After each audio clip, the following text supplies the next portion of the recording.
How's it going, everybody? This is one of multiple early access videos, so please keep an eye out for the others, but I'm pretty sure this is the one most we're looking forward to.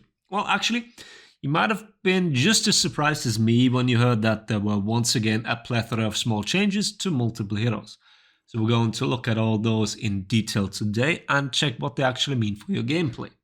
It's not always easy to immediately realize what a number change actually does to the way a character plays and performs in a match.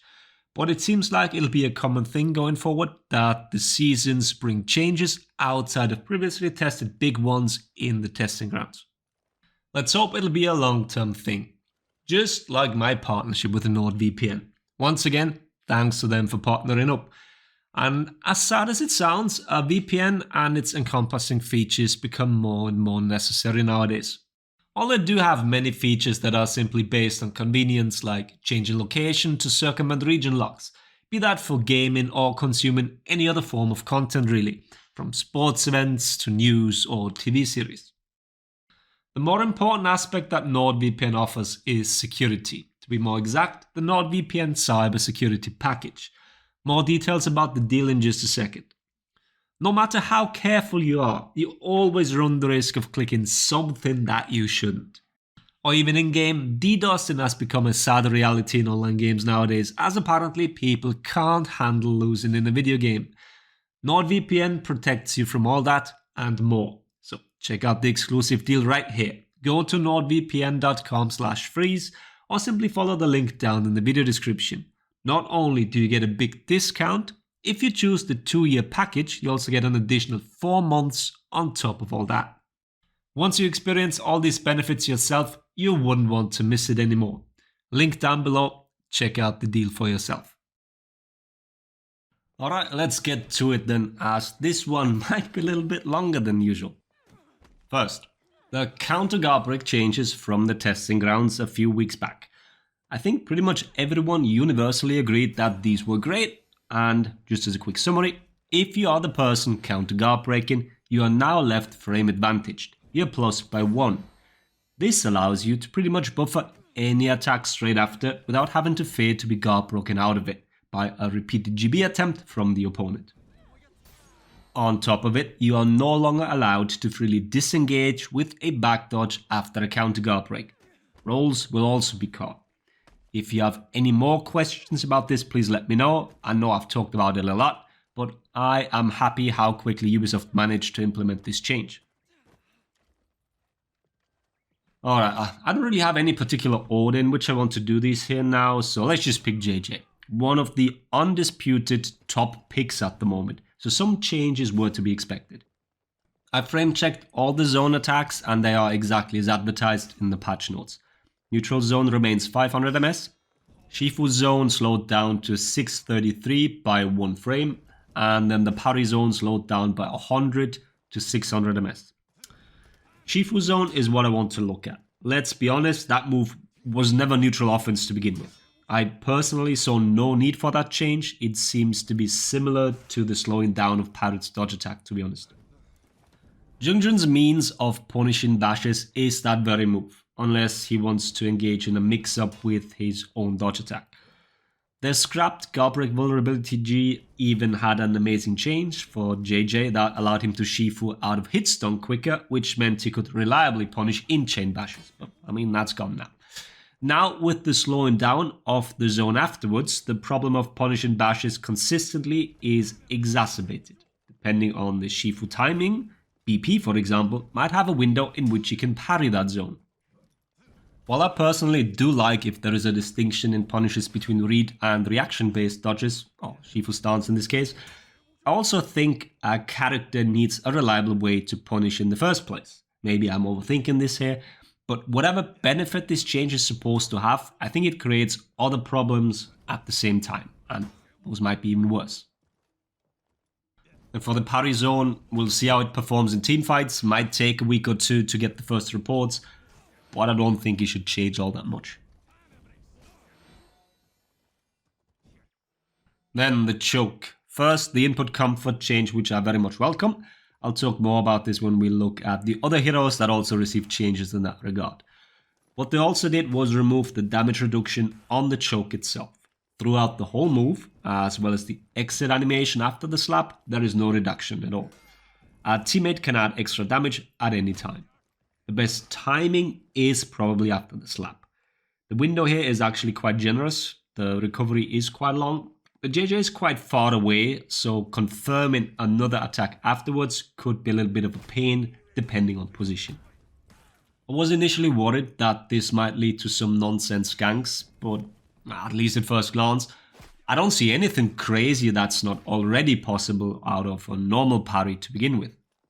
We'll see in the upcoming weeks when people start to experiment a little more with it. And then some damage number changes.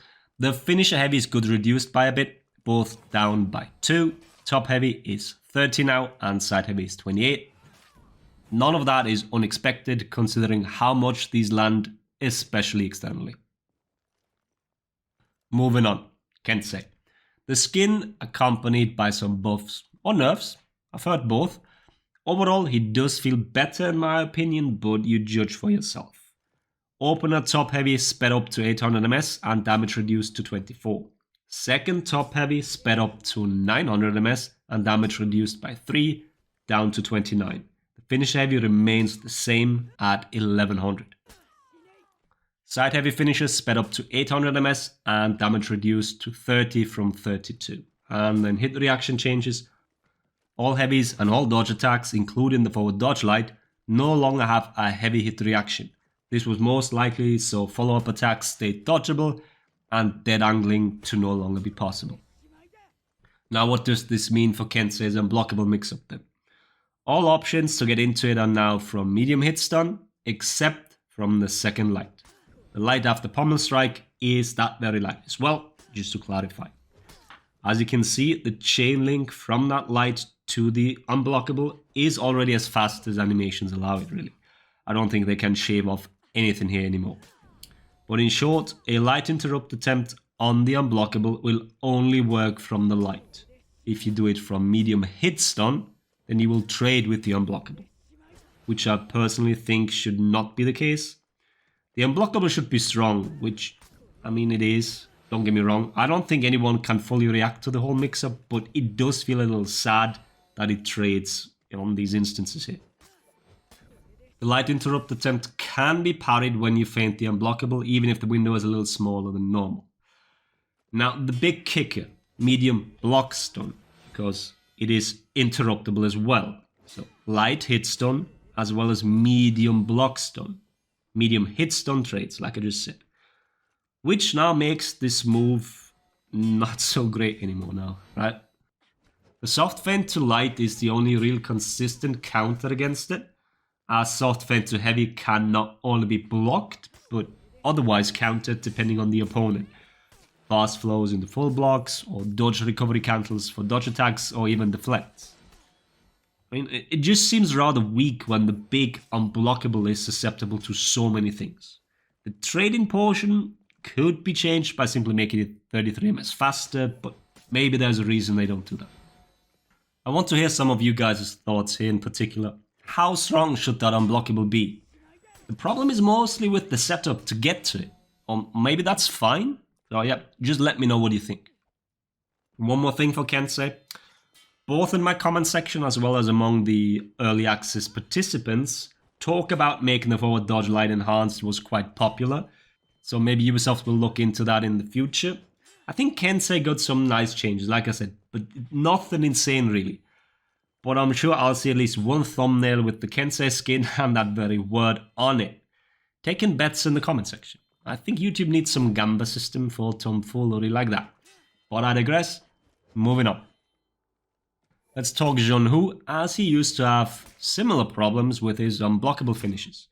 Ubisoft adjusted the chain links to the heavy finishes. All but the heavy openers chain into the unblockable at 166 ms at the earliest. That includes all the dodge attacks, heavy and light. Only the opener heavies chain after 300 ms.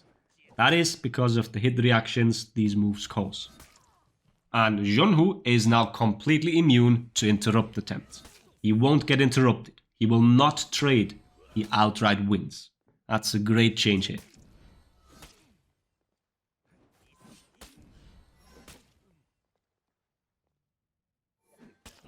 And for the new guard break soft feint, the only real thing that we found that it changed anything about was after light hit stun and then roll in the unblockable. The soft feint would reliably catch that now.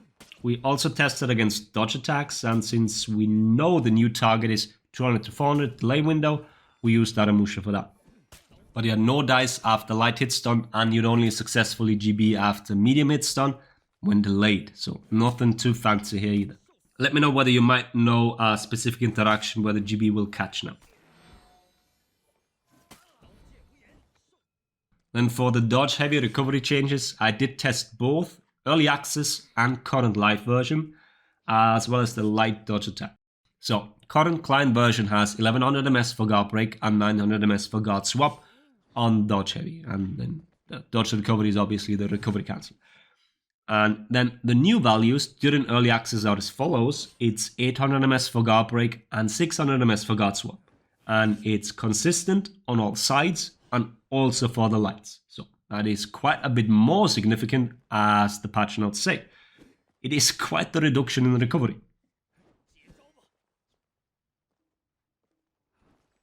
Moving on, next change. Input comfort of Parry ripostes. They are indeed as they claim. You can now input them as late as 700 ms after the parry. I know many people struggled with these. They did take some time getting used to, and even then, sometimes they felt very off.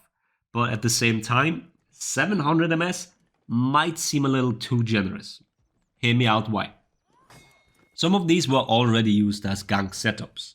This now became a whole lot easier since the initial heavy can be thrown on reaction to seeing the parry happening. Previously, this was not possible. Centurion allows for 3 heavies that way. You can use different timings and adjust on the fly because of the variably timed punch.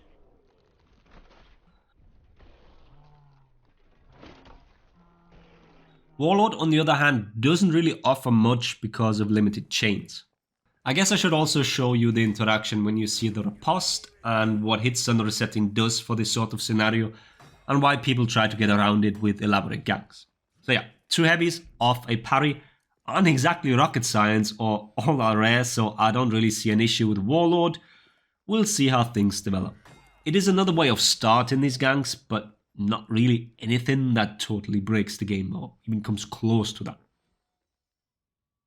Then let's look at the smaller changes for some heroes. Black Prior first. Zone attack and forward dodge bash now share a singular dodge window. Both moves are effectively 600 ms, and these 2 clips here show dodges on the last 2 possible frames before you'd get hit. So not only are the windows overlapping now, there really isn't an early dodging that move anymore. And with that I mean early dodging and getting hit. The zone seems to be somewhat vestigial now. It won't really work in any other way that the bash already doesn't, and it lost its purpose of quite easily exposing scripters. I like for this change to be reverted, to be honest. Then the backstep lights, which also seem to have missed its mark. The reason these are so egregious, especially on Black Prior, are for one, the insanely huge hitboxes off the side lights, and then, as was tried to be adjusted, the amount you move backwards. Because this meant that crushing counter attempts with them became unparryable. And that sadly is still the case. Backlighting seems to still be as safe as ever. Let me know if I missed anything here, but I don't think anything really changed here. And quickly, Jormungandr, zone attack is now 20 stamina, and all side heavies have hitboxes / trajectories more in line with the actual weapon. They do seem alright, no phasing through anything or stupid phantom range, kind of what you'd expect. I'll leave a few clips so you can get an idea.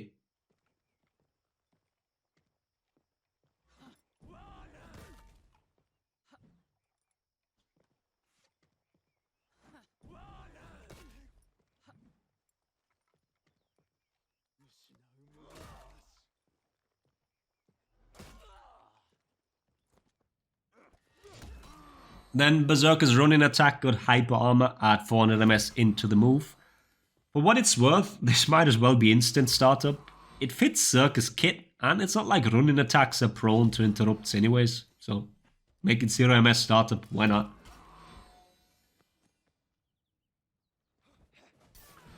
Nuxia's zone has its guard break vulnerability reduced to 100 MS.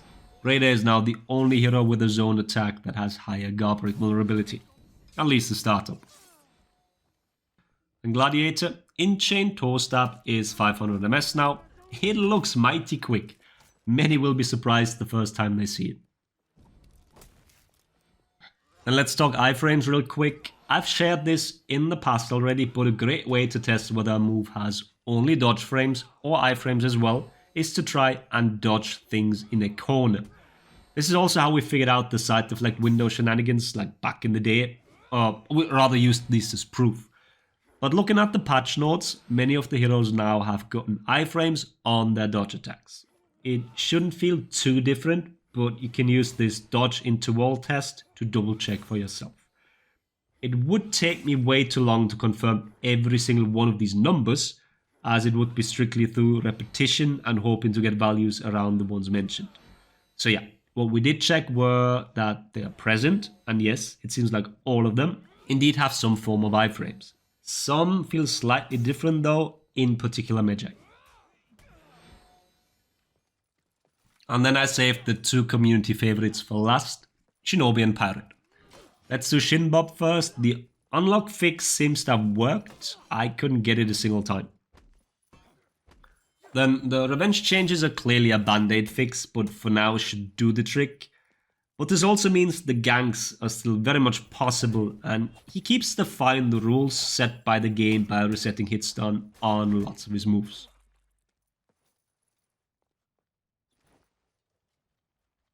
Then Pirate, the removal of the soft feint to guard break from the forward dodge heavy.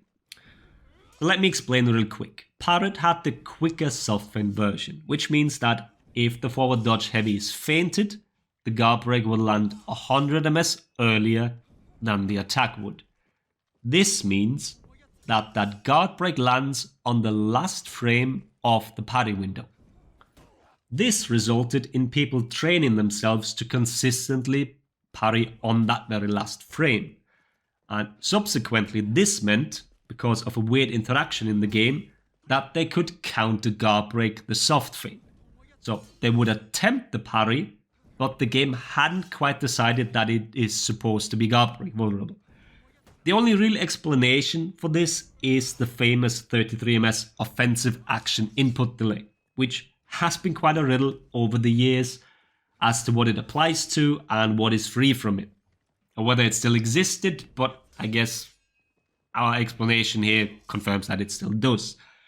But yeah, to sum it up, this was somewhat working as an option select against letting the heavy fly and soft feint guard break. It would lose against hard feint guard break and feint to light, for example. This change simply removed that option altogether. The second change is to the link from confirmed gunshot to walk the plank. As I predicted in a previous video, we are now left with two scenarios when it comes to dodge attacking the walk the plank. After a confirmed gunshot, the opponent can reliably dodge attack walk the plank. The soft feint to guard break will no longer catch it. If you do not perform the gunshot, but only do a heavy into walk the plank, then you can continue to grab the dodge attack. I am a big fan of this interaction, so expect a future video about this whole thing. And then last change, end of match, the skip all button. It does work. Good job UI team, good job. Wasn't free, but it does work. Now for a community shoutout. Maybe some have forgotten, but this patch will also bring phase 2 of crossplay. And with that, we have our first crossplay tournament. Honorbound Gaming League is hosting a 4v4 Dominion tournament on November 5th and 6th. Massive steel prices and obviously bragging rights of being the first multi-platform champion. Is that what it is? Or was that the other tourney like back in the... I don't know. Whatever. The big champion, whatever. Get your shit in order. All info is down below. There's lots of stuff to click this time, so go do that. And with that, I think I've covered everything. Like I mentioned, there will be more early access videos, including a tips one for the event mode, which is quite a bit harder than what I expected. Don't forget to check out NordVPN, obviously, and click on the link down below. Like, click all of them. And said all that, hope the video was helpful. Thanks for watching. Laters, everybody.